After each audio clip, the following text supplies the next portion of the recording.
Hi guys, welcome back to my channel. അങ്ങനെ ഞാനൊരു series കണ്ടുടേ ഹോട്ട്സ്റ്റാറിൽ നമ്മുടെ നിവിൻ പോളിൻ്റെ ഫാർമ എന്ന് പറഞ്ഞൊരു സീരീസ് കണ്ടു. ഇറ്റ്സ് ജസ്റ്റ് ബിസിനസ് എന്നാണ് അവരുടെ ഒരു ടാഗ് ലൈൻ. ഞാൻ ഇതിൻ്റെ ഒരു ടീസർ ഒന്ന് കണ്ടപ്പോഴത്തേക്കും ഫാർമസ്യൂട്ടിക്കൽസ് നമ്മൾ ഇപ്പോൾ സിമ്പിളായിട്ട് പറയുകയാണെങ്കിൽ നമ്മൾ മെർസൽ കണ്ടിട്ടില്ലേ? മെർസൽ എന്താണ് സംഭവം? മെഡിക്കൽ എത്തിക്സിനെതിരെ ചിലവന്മാർ ബിസിനസ് ഇട്ട് ഉണ്ടാക്കും. അതാണ് മെയിൻ മെർസൽ കാണിച്ചിരിക്കുന്നത്. ഒരു ഓപ്പറേഷൻ വരുമ്പോഴോ അല്ലെങ്കിൽ ഒരു എമർജൻസി സിറ്റുവേഷൻ വരുമ്പോഴോ അല്ലെങ്കിൽ ഒരു നോർമൽ ഡെലിവറിയിൽ നിന്ന് സിസേറിയൻ ഡെലിവറിയിലേക്ക് മാറ്റുന്നതോ അങ്ങനത്തെ കുറേ മെഡിക്കൽ തട്ടിപ്പുകളെയൊക്കെ എടുത്തു കാണിച്ച് നല്ല പള്ളുവിളി കേട്ട പടമാണ് മെർസൽ. അപ്പോൾ ഈ സിനിമയിലോട്ട് വരുമ്പോൾ ആ ഒരു അത് ഹോസ്പിറ്റൽ അതോറിറ്റീസിനാണെങ്കിൽ ഇത് നേരെ ഫാർമസിയിലേക്കാണ് വരുന്നത്. ഫാർമസ്യൂട്ടിക്കൽസ് മെഡിസിൻസ് ഒക്കെ ഇപ്പോൾ ഇവന്മാർ ഒരു മെഡിസിൻ ഒരു പ്രിസ്ക്രിപ്ഷൻ കൊണ്ടുവന്ന് പല പല മെഡിസിൻ കമ്പനീസായിട്ട് ഹോസ്പിറ്റലിന് ടൈപ്പ് ഉണ്ടാവാം. അവർ അങ്ങനെ ഡോക്ടേഴ്സ് ഇന്ന മെഡിസിൻ പ്രിസ്ക്രൈബ് ചെയ്യുന്നുണ്ടാവാം. അതിൻ്റെ പേരിൽ അവർക്കൊരു ഒരു ചെറിയൊരു ഒരു സാധനം എന്തെങ്കിലും കിട്ടുന്നുണ്ടാവാം. അപ്പോൾ അങ്ങനത്തെ ഒരു സംഭവമാണ് പടം മൊത്തം. ഇതിൽ അവർ ബേസിക്കലി തുടക്കത്തിൽ തന്നെ കാണിച്ചിരിക്കുന്നത് അവർ പറയുന്നുണ്ട്, നമ്മളിപ്പോൾ ഒരു മരുന്ന് എഴുതി കൊടുക്കുന്നു, പ്രിസ്ക്രൈബ് ചെയ്ത് കൊടുക്കുന്നു ഒരു അസുഖം മാറാൻ വേണ്ടി. ആ അസുഖം മാറിയിട്ട് ഈ മരുന്ന് കഴിച്ചുണ്ടാകുന്ന അടുത്ത അസുഖം വെച്ച് പുള്ളി നമ്മുടെ ഒരു ഒരു പെർമനന്റ് കസ്റ്റമറായിട്ട് ഇങ്ങനെ കുറേ ഒരു ലോങ് ടേമിലേക്കുള്ള ഒരു കസ്റ്റമറായിട്ട് പുള്ളി നിൽക്കണം. ആ ഒരു മോഡാണ് ഈ ഒരു ഫാർമ എന്ന് പറഞ്ഞ ഒരു സീരീസിൽ തുടക്കത്തിൽ കാണിക്കുന്നത്. അപ്പോൾ ഇത് ലൂപ്പ് പോലെ ഇങ്ങനെ ആൾക്കാർ പോകുന്നവർ വന്നുകൊണ്ടിരിക്കണം. പല കമ്പനീസ് ഉണ്ടാവാം, പല മരുന്നുകളുണ്ടാവാം.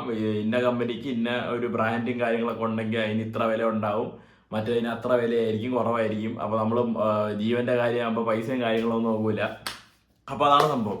അപ്പോൾ നമ്മുടെ നിവിൻ പോളിൻ്റെ കഥാപാത്രം തുടക്കത്തിൽ ഒരു മെഡിക്കൽ റപ്പായിട്ടാണ് ഇതിൽ വരുന്നത്. ഫസ്റ്റ് എപ്പിസോഡൊക്കെ സത്യം പറഞ്ഞാൽ ഫണ്ണായിരുന്നു കേട്ടോ. നിവിൻ പോളി, ബിനു പപ്പിച്ചേട്ടൻ ഇവരുടെ രണ്ടുപേരുടെ ഒരു ഒരു ചെറിയൊരു കോമ്പിനേഷനിലാണ് ഫസ്റ്റ് എപ്പിസോഡ് തുടങ്ങുന്നത്. അപ്പോഴേ ഇതൊക്കെ ഓരോന്നാ ഇങ്ങനെ കാണിച്ച് വരുന്നുണ്ട്. പുള്ളി ഒരു കരിയറിൽ ഒരു ഗ്രോത്ത് ഉണ്ടാക്കാൻ നോക്കുന്നു. പുള്ളിക്ക് പൈസ വേണം, പുള്ളിൻ്റെ അമ്മയ്ക്ക് ഡയാലിസിസ് ചെയ്യാൻ പൈസ വേണം, അങ്ങനെ കുറേ കാര്യങ്ങളൊക്കെ പറഞ്ഞ് അങ്ങനെ തുടങ്ങുന്നു. പിന്നെ കൂടെ അഭിനയിച്ചിരിക്കുന്നവർ നിവിൻ പോളി, ശ്രുതി രാമചന്ദ്രൻ, നരേൻ, വീണ നന്ദകുമാർ, ശ്രുതി ജയൻ, പിന്നെ ആരാണ്, വിനു പപ്പു, രജിത് കപൂർ, മുത്തുമണിയൊക്കെ കുറേ കാലത്തിന് ശേഷമുണ്ട് ഇപ്പോൾ സിനിമ കാണുന്നത്. പിന്നെ നമ്മുടെ ഈ ധീരനിലൊക്കെ ഉള്ള മറ്റു പുള്ളിക്കാരി അശ്വതി മനോഹരൻ, ഇവരൊക്കെയാണ്. Music by Jakes Bejoy. കുഴപ്പമില്ല എന്ന് വെച്ച് കഴിഞ്ഞാൽ മ്യൂസിക് ഞാൻ ശ്രദ്ധിച്ചില്ല. അല്ല കുഴപ്പമില്ല, അത്യാവശ്യം കുഴപ്പമില്ലാത്ത 2 പാട്ടൊക്കെ ഉണ്ട്. അങ്ങനെ വലിയ പ്രശ്നമൊന്നുമില്ലാത്ത 2 പാട്ടൊക്കെ ഉണ്ട്. സിനിമാറ്റോഗ്രാഫി പോയ അഭിനന്ദൻ രാമാനുജൻ. ഇങ്ങനത്തെ ഹോട്ട്സ്റ്റാർ സ്പെഷ്യൽ സീരീസൊക്കെ വരുമ്പോഴത്തേക്കും ഒരിക്കലും അവർ ടെക്നിക്കലി എങ്ങനെ പോയാലും കോംപ്രമൈസ് ചെയ്യത്തില്ല. അവർ ആ ഒരു ക്വാളിറ്റി കീപ്പ് ചെയ്തേ ആ ഒരു സാധനം പിടിക്കുകയുള്ളൂ. Edited by Sreejith Sarang. അതിലേക്ക് ഞാൻ വരാം. മ്യൂസിക് ഡിപ്പാർട്ട്മെൻറ്റ് ജിസ്റ്റോ ജോർജ്, കമ്പോസറാണ് ജേക്സ് ബിജോയ്. ഓക്കെ, അപ്പോൾ അതാണ് സംഭവം. അപ്പോൾ എനിക്ക് സത്യം പറഞ്ഞാൽ ഈ തുടക്കം ഒരു 4 എപ്പിസോഡ് ഞാൻ ഭയങ്കര എൻഗേജിങ് ഇൻട്രസ്റ്റിംഗ് ആയിട്ട് ഞാനിങ്ങനെ ഇത് കണ്ടു. എന്നുവെച്ചാൽ സംഭവം ഇതാണെന്ന് അറിയാം, ഇവരെന്താ ചെയ്യാൻ പോകുന്നതെന്ന് അറിയാം. നിവിൻ പോളി ഇതിൻ്റെ സംവാട്ട് ഒരു കൈൻഡ് ഓഫ് ഒരു പാർട്ടായിട്ട് പുള്ളിക്കാരൻ പോവുകയാണ്. പിന്നെ ഒരു പ്രശ്നം വരുന്നു, ശ്രുതി രാമചന്ദ്രൻ കിടിലൻ അഭിനയം. കിടിലം എന്ന് പറഞ്ഞാൽ മാത്രം പോരാ, എനിക്ക് സത്യം പറഞ്ഞാൽ പുള്ളിക്കാരിയിൽ നല്ലൊരു ആക്ട്രസ് ഉള്ളു. പുള്ളിക്കാരിക്ക് നല്ല നല്ല സിനിമകൾ വരാത്ത എന്താണെന്ന് എനിക്ക് മനസ്സിലാവാത്തത്. മധുരം പോലത്തെ സിനിമയൊക്കെ എനിക്ക് ഭയങ്കര ഇഷ്ടമാണ്. പുള്ളിക്കാരിൻ്റെ വല്ലാത്തൊരു ഓറയാണ് പുള്ളിക്കാരിക്ക്.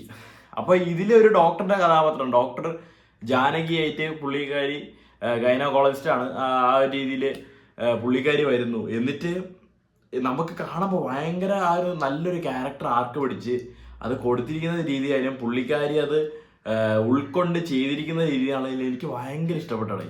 നമുക്ക് കാണുമ്പോൾ തോന്നും ഭയങ്കര പാഷനേറ്റ് ആയിട്ടും ഭയങ്കര പ്രൊഫഷനേറ്റ് ആയിട്ടും അല്ലെങ്കിൽ വർക്കഹോളിക് ആയിട്ടും ഹ്യൂമാനിറ്റി കൊണ്ടായാലും എല്ലാം കൊണ്ടും നമുക്ക് ഒരു നല്ലൊരു ഡോക്ടർ.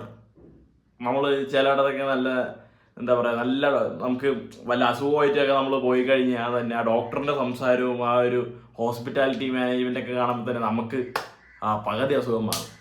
അപ്പോൾ അങ്ങനത്തെ ഒരു ഡോക്ടർ കഥാപാത്രം അത് ഭയങ്കര രസമായിട്ട് പുള്ളിക്കാരി ചെയ്തു.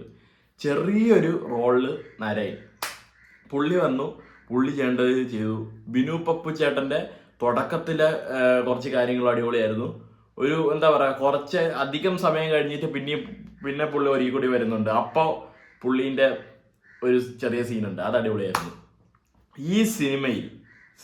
ഈ സീരീസിൽ ഹോട്ട്സ്റ്റാർ സ്പെഷ്യൽസിലെ ഈ സീരീസിൽ ഏറ്റവും വീക്കസ്റ്റ് കഥാപാത്രം ആരാണെന്ന് എൻ്റെ അടുത്ത് ചോദിച്ചു കഴിഞ്ഞാൽ ഞാൻ പറയും നിവിൻ പോളിയാണ്. എടേ, പുള്ളിക്ക് ഒരു താല്പര്യമില്ലാതെ എപ്പോഴോ എന്തോ അത്യാവശ്യ കാശിന് വന്നപ്പോഴത്തേക്ക് 1 മാസം ഷെഡ്യൂൾ തരാം, എനിക്ക് ഇത്ര പൈസ വേണം, പെട്ടെന്ന് ഒരു പടം, അങ്ങനെ എന്തൊക്കെയോ പറഞ്ഞ് വിളിച്ചോണ്ട് പോയി എടുത്തതുപോലത്തെ ഒരു ഫീല്. പുള്ളിക്ക് ഒരു എനർജി ഇല്ല. ചിലപ്പോൾ ഈ ക്യാരക്ടർ ഇങ്ങനെ കൊണ്ടാണോ എന്നറിയില്ല, ഒരു ഉന്മേഷവും ഇല്ല, എന്താണെന്നറിയില്ല, ഭയങ്കര ഒരു മന്ദിപ്പ് ഫീൽ ചെയ്യാണ്. പുള്ളി സാധാരണ ഏതൊരു സിനിമയിൽ വന്നാലും എന്താ പറയുക, ഭയങ്കര എക്സ്പ്രസീവ് ആയിരിക്കും, എന്തെങ്കിലുമൊക്കെ പുള്ളി ചെയ്യുന്നുണ്ട് അവിടെ. ഇതിൽ നമുക്ക് ഭയങ്കര ലേസി ആയിട്ടും അത് ഒരു എന്താ പറയുക 2 ടൈം പീരീഡ് കാണിക്കുന്നുണ്ട്. പുള്ളി വരുന്ന കാലഘട്ടവും പിന്നെ അത് കഴിഞ്ഞിട്ട് പുള്ളി അത്യാവശ്യം ഗ്രോത്തൊക്കെ ഉണ്ടാക്കിയിട്ട് നിൽക്കുന്ന പ്രസന്റ് സിനാറിയോ കാണിക്കുന്നുണ്ട്. രണ്ടിടത്തും പുള്ളി ഭയങ്കര സ്റ്റോൺ ഫേസ്ഡ്. ഞാൻ എൻ്റെ ഡിംപോളിനെ ഇതുവരെ ഇത്ര സ്റ്റോൺ ഫേസ്ഡ് ആയിട്ട് അത് കണ്ടിട്ടില്ലടേ. മറ്റത് കുറേ പടങ്ങൾ പുള്ളി എടുക്കുകയോ അഭിനയിക്കുമെങ്കിലും അവിടെയൊക്കെ പുള്ളിയായിട്ട് എന്തെങ്കിലുമൊക്കെ ചെയ്യാൻ നോക്കുന്നുണ്ടായിരുന്നു. ഇവൻ ആ മലയാളി ഫ്രം ഇന്ത്യയിലൊക്കെ ആണെങ്കിലും പുള്ളി എന്തൊക്കെയൊക്കെയോ ചെയ്യാൻ നോക്കുന്നുണ്ടായിരുന്നു. ഇതില് ഭയങ്കര ഒരു മടിയൻ ശൈലിയുള്ള ഒരു കഥാപാത്രം. അതെന്താ പറ്റിയെന്ന് എനിക്കറിയില്ല. പിന്നെ സാഫ് ബോയ് ചെറിയൊരു കഥാപാത്രം ചെയ്തിട്ടുണ്ട്, വാസ് നൈസ്. അത് ഉമ്മാൻ്റെ അടുത്ത് പറയല്ലേ. അപ്പോൾ പിന്നെ വേറൊരു മറ്റേ നോർത്ത് ഇന്ത്യൻ എനിക്കറിയാവുന്നില്ല, രജിത് കപൂർ. പുള്ളിൻ്റെ കഥാപാത്രം അടിപൊളിയാണ് കേട്ടോ.